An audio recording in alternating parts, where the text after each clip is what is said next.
নমস্কার। আশা করি আপনারা ভালো আছেন, সুস্থ আছেন। তান্ত্রিক সুদর্শন কবিরাজ ইউটিউব চ্যানেল দেখার জন্য আপনাদেরকে অসংখ্য ধন্যবাদ। আপনারা যেখান থেকে আমার এই ভিডিওটি দেখতেছেন, আপনারা শুরু থেকে লাস্ট পর্যন্ত দেখবেন, টেনে টেনে দেখবেন না। আর যারা এখনও আমার ইউটিউব চ্যানেলটিকে সাবস্ক্রাইব করেনি, অবশ্যই আমার ইউটিউব চ্যানেলটিকে সাবস্ক্রাইব করে আমার পাশে থাকবেন। তো আজকে যে ব্যাপারে ভিডিও দিচ্ছি, যে মন্ত্র দিচ্ছি, সেটা হচ্ছে, দেখা যাচ্ছে কাগজ সর্পে যদি দংশন করে, সর্প দংশন করার পর কি সর্পে দংশন করলো, কোন জাতির সর্প, সেটা আপনারা যদি ওই ব্যক্তি যদি না দেখতে পারে, তাহলে আপনারা এই জল দর্পণের মাধ্যমে কি সর্পে দংশন করেছে সে রোগী সেটা খুব সহজে দেখে নিতে পারবে। এটা পরীক্ষিত, আপনারা করে দেখুন, অবশ্যই রেজাল্ট পাবেন। আর মন্ত্রটি আপনারা অমাবস্যা পূর্ণিমা দিন দেখে বা মা মনসা দেবীর পূজাতে বসে, পূজা হওয়ার শেষে আপনারা মন্ত্রটি ভালোভাবে মুখস্থ করে নেবেন। নেওয়ার পরে আপনারা কাজ করবেন।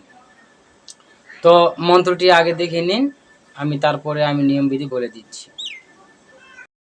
মন্ত্র হচ্ছে, দ্বিতীয় মন্থনে সমুদ্রে বিষ উঠল ভেরি, তাহা দেব দৈত্য ভাবিতে লাগল।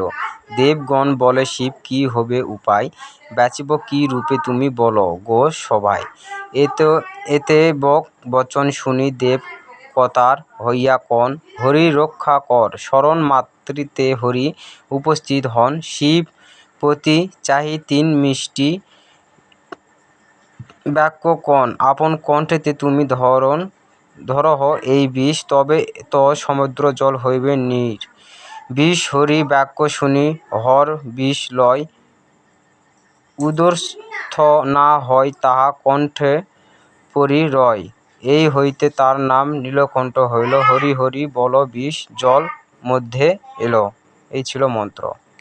এই যে স্ক্রিনে যে মন্ত্রটি আপনারা দেখতে পেলেন, এই মন্ত্রটি আপনারা সুন্দর করে মুখস্থ করে নেওয়ার পরে আপনারা দেখা যাচ্ছে কোনো ব্যক্তিকে সর্পে দংশন করেছে, সর্প দংশন করার ফলে যখন দংশন করেছে সে ব্যক্তি কি সর্পে দংশন করেছে, কোন জাতির সর্প, সে যদি না দেখতে পারে, তাহলে আপনারা করবেন কি, আপনারা কাজ ক্ষেত্রে আপনারা একটা মাটির বড় ঘট একদামে কিনে নেবেন।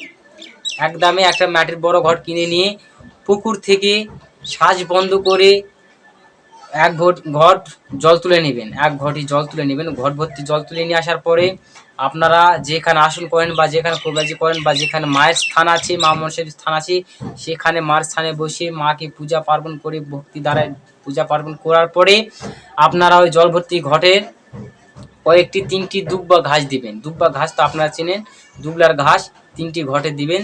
দেওয়ার পরে ঘটের জলে দিবেন, আপনারা ঘটের জলে দিবেন 3টি দুবলার ঘাস। দেওয়ার পরে ওই ঘটে আপনারা সিঁদুর দিয়ে একটা ত্রিশূল আঁকাবেন, একটা ত্রিশূল আঁকাবেন। ওই সিঁদুর দিয়ে ওই ঘটের গায়ে ত্রিশূল আঁকাবেন। আঁকানোর পরে যে মন্ত্রটি আপনাদের দিলাম, এই মন্ত্রটি একবার বলে একটি ফু, দুইবার বলে দুটি ফু, তিনবার বলে 3টি ফু, এই নিয়মে 3বার বলে 3টি ফুক দিবেন।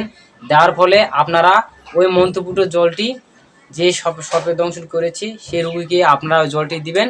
আপনারা সে অবশ্যই কি সাপে কামড়াচ্ছে, কি সর্পে কামড়াচ্ছে, তা অবশ্যই সেই জলের মধ্যে দেখতে পারবে। এটা বহু পরীক্ষিত, আপনারা করুন, অবশ্যই কাজের রেজাল্ট পাবেন। আর অনেকেই বলে যে তন্ত্রমন্ত্র কাজ করে না। তন্ত্রমন্ত্র কাজ করে না, সেটা আপনার কোনো জায়গায় কোনো খুঁত আছে কি না, আপনার কোনো কিছু আছে কি না, সেটা আপনার আগে নিজের দোষটা খুঁজে বের করুন। কারণ আমার তন্ত্রমন্ত্র দিয়ে আমি যদি কাজ করে রেজাল্ট পাই বা অন্যজন যদি রেজাল্ট পায়, তাহলে আপনি পাবেন না কেন? তার মানে আপনার এখনও মুখ বাক্য ঠিক হয়নি, আপনার এখনও নিষ্ঠা ভক্তি জন্মায়নি। কারণ একটা স্কুলে তো অনেক ছাত্রই পড়ালেখা করে, তাই বলে কি সব ছাত্রই নাম্বার 1 ছাত্র হয়? একই বই, একই পড়াশোনা, একই সব কিছু। তাহলে একটা স্কুলের ক্ষেত্রে দিকে গেলেও একটি স্কুলে এক ধরনের ছাত্র থাকে না। সবাই কি বিদ্যা অর্জন করতে পারে? পারে না।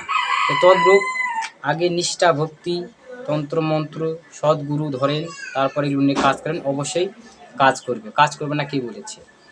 আপনার মন্ত্র, মন্ত্র শব্দ হচ্ছে, অর্থ হচ্ছে কি, মন্ত্র মনটাই হলো তোর, মনটাই হলো তোর, মন আমার না। মন হলো তোর, মন্ত্র মানে মনটাই তোর, মনের উপরে মন্ত্র। আগে মনকে ঠিক করো, তারপরে মন্ত্র কাজ করো। অত সস্তা না। তো আশা করি আপনারা বুঝতে পেরেছেন। আমি যে নিয়ে বললাম সেই নিয়ে আপনারা কাজ করুন, অবশ্যই কাজের রেজাল্ট পাবেন। আজ এই পর্যন্তই।